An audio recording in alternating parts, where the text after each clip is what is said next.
Hi everyone, welcome. I'm down here in my wormery and I've got a couple African nightcrawler bins over here that need to be fed. One of them is pretty young, it's only 25 days old. And this other one over here, it's actually not being fed today. It's 143 days old, but 9 days ago when we last checked in on both of these, I decided that the time had come for this bin to start driving towards completion to someday soon enable us to harvest the castings out of the bin.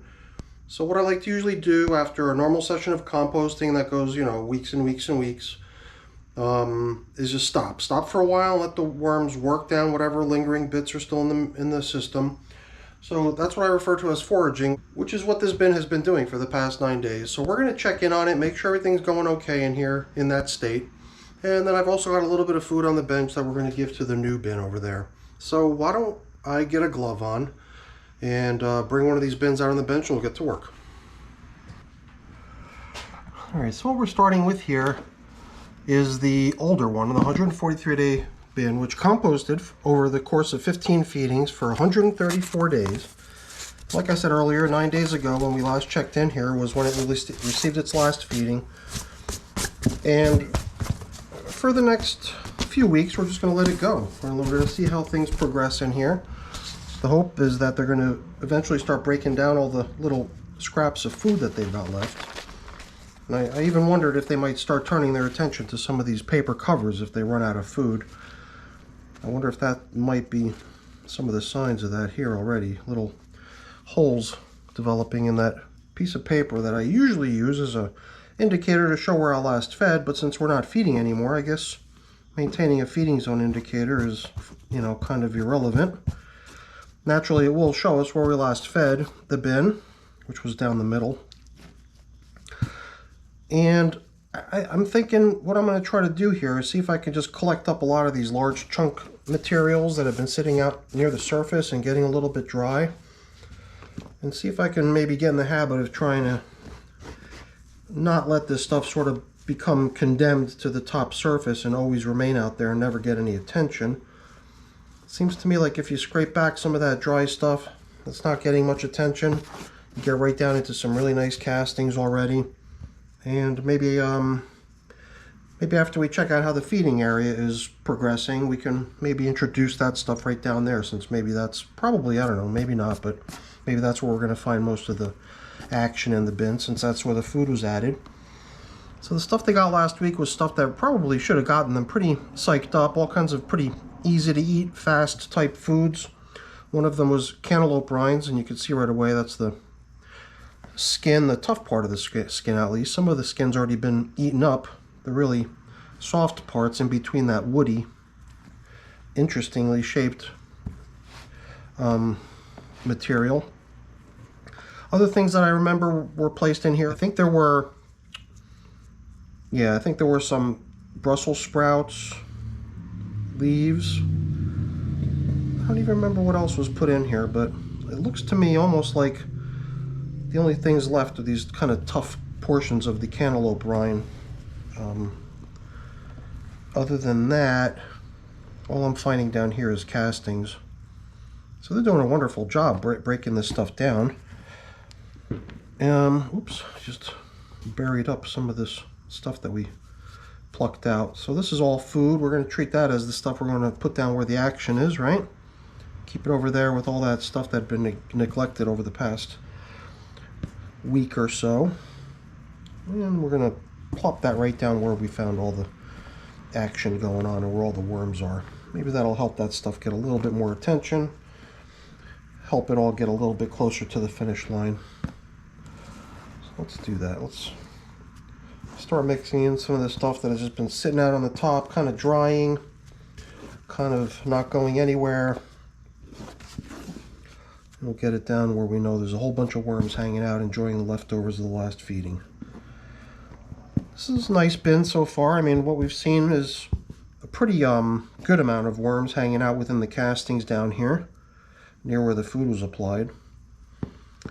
But I remember us also inspecting the outer edges of this bin and also finding good amounts of worms. So why don't we do that too really quick before we finish here, just to see what the story is on the outer edges.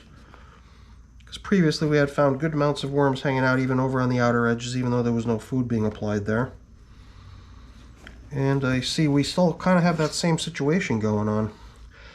You know, in time, you know, the entire bin is going to become the primary food source with all these little bits of stuff left over, chunks of whatnot. So there will be no focused feeding area anymore. In time, it'll just sort of all blend in.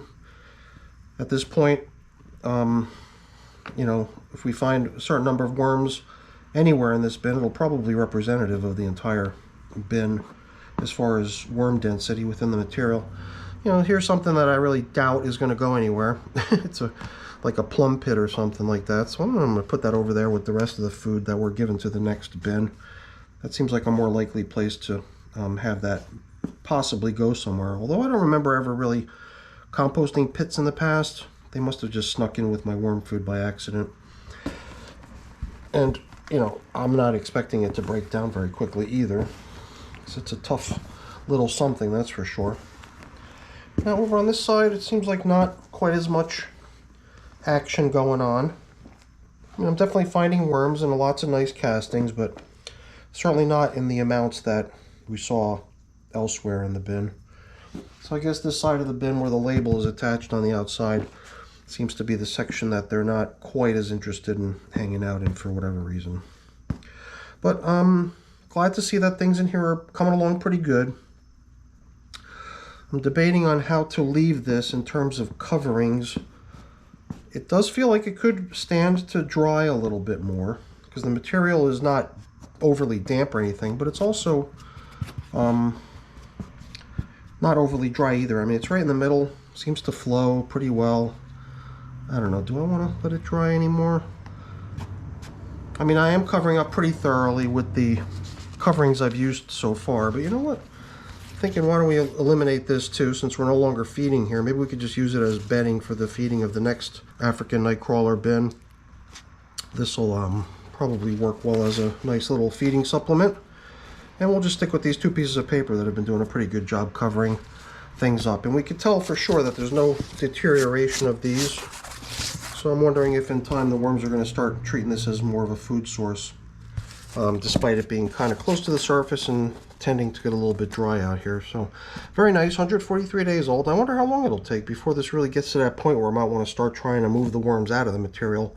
That's when I kind of transition from what I consider the foraging phase into like a migration type phase, so that I can kind of get the worms to exit this material all on their own. Kind of makes it the real simple approach. I mean, obviously it takes time. It's not like harvesting the castings in other modes, in other fashions where it goes pretty quick in a couple hours or whatever. Migrating the worms does obviously require the worms to exit the material on their own. So it's just one of the styles that some people like to use, and I guess the appeal of that is that you end up letting the worms do all the work, as it's commonly referred to. All right, let's get that other bin out here and feed them. Okay, so now here's the bin that has the 25-day-old composting session in action with these new worms that I received from Northeast Worms. And I figured, you know what, they came with some cool stickers, so why not actually use one of them right here on the bin that consists of worms that came from there. I kind of beat the sticker up trying to get it off the backing. I couldn't get it off very easily. So I thought that would look kind of cool. They were a little deviation from what we normally see in my wormery, because I guess my labeling style is a little bit boring. I mean, there was that one time I remember I had these little stickers of animals, and I started putting those stickers on some of my bins, and we started referring to the bins as having animal names. It was kind of interesting for a while. Some people even suggested that I bring something like that back. It might not be a bad idea. Food for thought. So the this top covering piece of plastic had a pretty good number of castings attached to it. I guess that just means, you know, a lot of worm traffic right beneath it. Probably because the moisture that would normally just evaporate out of this system is getting caught on that plastic covering. And, you know, you can imagine little droplets of dew collecting on there. And then these little worms being, you know, definitely attracted to that moisture source. And I guess they probably like this nice bedding topping that I placed out here for them. Lately I've been kind of on a kick to cover up my bins with natural looking materials like leaves and stuff, and here it's like so opposite, so different. But I had these cool cardboard shreddings that came as sort of the packing material for the worms. And I figured it was time to get rid of this stuff and put it into the bin that the worms that they protected in transit are living in. So this would be, yeah, you know, I mean, for a bin that's only, what, 3.5 weeks old at this point, not too surprising that a lot of the materials that I use as bedding, like these tubes, cardboard tubes and stuff, are still intact and still in pretty good shape. But for a bin this young, it is also kind of surprising to see just the massive number of castings everywhere. I mean, I guess you could confuse maybe deteriorating leaves as maybe looking this way, kind of a leaf mold / castings combination going on here. But it does seem like for a bin that's this young, it is making some really nice progress. I mean, I don't know, maybe it's just the way it looks to me, but oh yeah, I've got to remind myself that when I release these worms into here, they were released with a whole bunch of peat moss or coco coir, some sort of a fine organic material that the worms were also shipped in. So I could possibly just be bumping into a bunch of that here and there too, which would probably also feel like nice fine material. It's interesting, I'm pulling up pretty good handfuls of stuff, and I only see a worm here or there. You know, I don't really see lots of crowds of mobs of worms anywhere. I mean, maybe we'll see something different once we arrive near the middle of the bin, which is where I fed. But before we check out the middle, let's make sure we just take some of these larger amounts of top covering, bedding stuff and set it to the side. Sometimes I take what I now consider to be seasoned bedding material that's been sitting in the bin now for a little while, but maybe the stuff that sat out on the surface not getting much attention. Sometimes I'll use that stuff to build up the feeding area. I'm wondering if that might be a good idea here too, is take all that stuff that's just been sort of lingering out on the top surface and plop it down into the feeding area and let them use that as bedding too. You can see I put tons of bedding down into the feeding area too, more of the same stuff, this shredded cardboard. I got a whole bunch of it and I just used all of it, you know. It was a I don't know, at least a couple handfuls. I don't even know how to quantify the amount of it. But you can kind of tell just from the amount of it that still remains here, lingering around. And here and there I do bump into what appears to be sort of a little bit of a mound of worms hanging out. Maybe there's some leftovers still lingering here from the last feeding. Definitely got some nice big fat, juicy African nightcrawlers in here, but then also a lot of them seem kind of small too. I wonder if they would just start growing small based on just living in a different environment versus where they were raised. I do not know. But you know what? As long as we're here in the center, why don't we go ahead and apply today's feeding. Get it in here.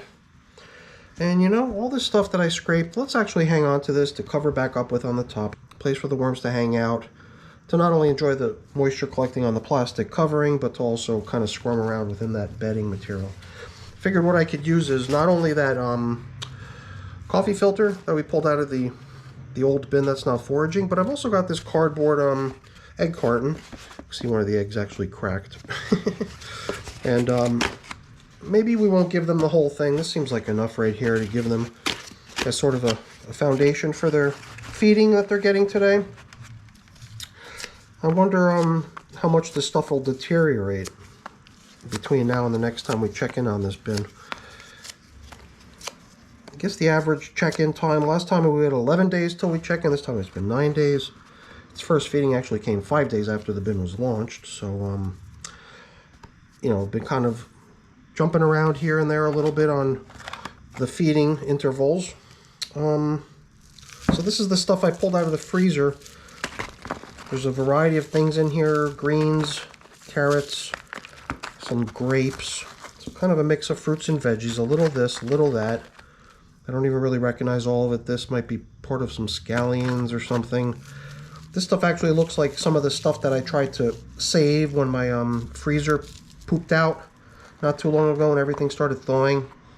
I did throw a lot of it into my outdoor compost barrel. I did try to preserve some of the stuff that I had set aside as worm food. and put it back into my freezer to be used as worm food. And this stuff has kind of a distinct smell from having kind of thawed out and started to decompose and to deteriorate, and then got refrozen again. So you know what? We don't have a feeding zone indicator. So why don't we actually put this coffee filter back to use to serve that function here, and we'll see how long it lasts out there on the surface. We'll use that to now indicate where the feedings are occurring in this new African nightcrawler bin. And what I'm putting on here is just crushed eggshell.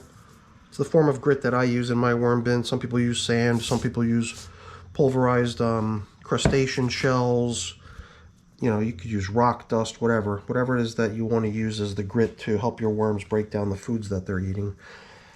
In their gizzards, they need some sort of like a tough, coarse, small particle material that they can consume with their food, and then that stuff actually helps them break the foods down that they're consuming. So it does look like things are looking pretty nice in here. I was given these worms with the promise that there was not only worms being delivered, but also a whole bunch of cocoons, and there was probably a lot of little very hard to see baby worms mixed into the mix of worms that I received here. So it was not only a package of worms, it was sort of a mix of worms and cocoons and baby worms too. And hopefully in a short period of time they'll be big and hungry and helping to make this bin look a lot more heavily populated than it looks now. But it does look to me like they're doing a great job breaking down the portions of food that they received. In fact, I didn't even see any remains of any cantaloupe rinds or anything in here, so it does appear as if they might have actually done away with the food even more quickly than the old bin did. So maybe over here is where the worms are hiding. We'll see. Yeah, I mean, over here I'm suddenly spotting a whole bunch of worms hanging out in this material. And I am starting to think that a lot of this probably is the peat moss that the worms came in. It would just seem unlikely that they would have produced so many castings in such a little time. It's funny too, it's now since I'm, now expecting baby worms to be emerging from their cocoons, and, baby worms growing from a small juvenile size into a full-fledged African nightcrawler.